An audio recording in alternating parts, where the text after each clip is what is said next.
Oscar Wilde की एक छोटी सी कहानी। एक आदमी मरा। जिंदगी में लोग जो करना चाहते हैं सब करके मरा। बड़ा पद, बहुत धन, सुंदर स्त्रियां,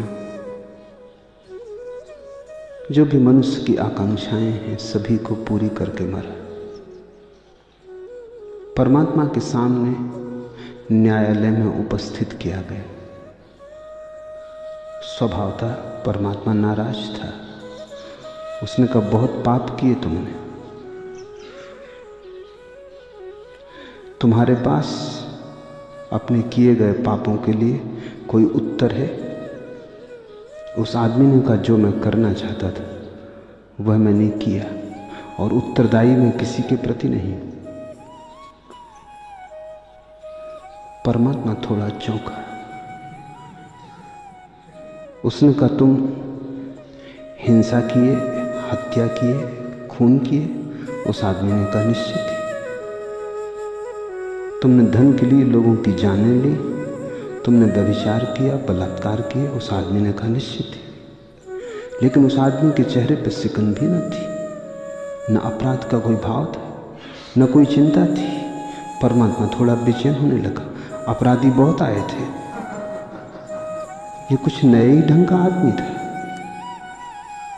परमात्मा ने कहा, जानते हो तुम्हारा ये बार बार कहना कि हाँ निश्चित ही मैं तुम्हें नर्क भेज दूंगा। उस आदमी ने कहा, तुम भेज ना सकोगे, क्योंकि मैं जहां भी रहा नर्क में ही रहा। अब तुम मुझे कहां भेजोगे? मैंने नर्क के सिवाय कभी कुछ जाना ही नहीं।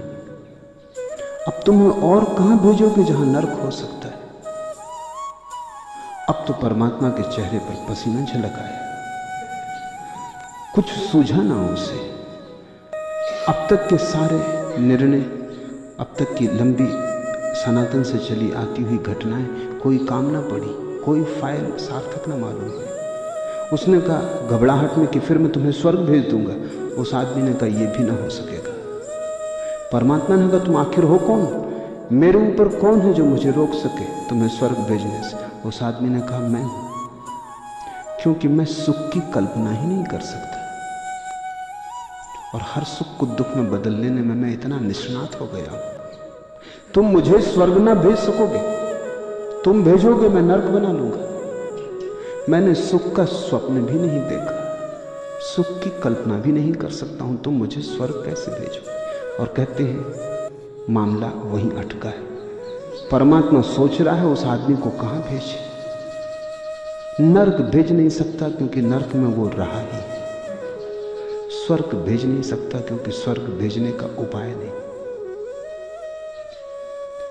इस कहानी को ध्यानपूर्वक समझने की कोशिश करना। ये किसी और आदमी की कहानी नहीं, सभी आदमियों की कहानी। तुम वहीं भेजे जा सकते हो जहां तुम जाना चाहते हो। और अगर सुख की तुम्हारे जीवन में स्वप्न की भी क्षमता खो गई है तो तुम्हें कोई भी स्वर्ग नहीं दे सकता। स्वर्ग कोई दान नहीं, स्वर्ग किसी के अनुग्रह से ना मिलेगा,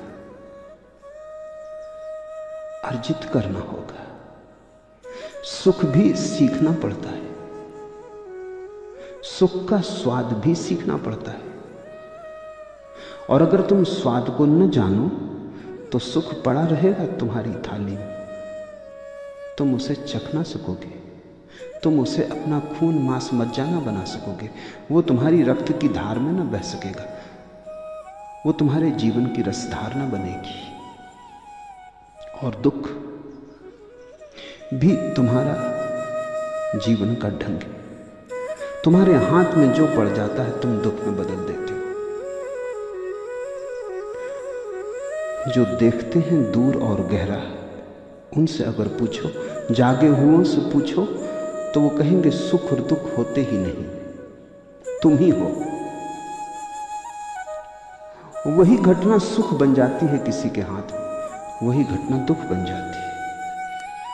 कोई उसी घटना को दुर्भाग्य बना लेता है, कोई उसी को सौभाग्य बना लेता है। सारी बात तुम पर निर्भर है। तुम अत्यंतिक निर्णायक हो। परमात्मा भी तुम्हें स्वर्ग नहीं भेज सकता, नरक नहीं भेज सकता। तुम जहां होना चाहते हो वहीं हो और वहीं रहोगे। तुम्हारी स्वतंत्रता अंतिम है, तुम अपने मालिक हो। बुद्ध का इस बात पर गहनतम जोर है कि तुम अपने मालिक हो, कोई और मालिक नहीं।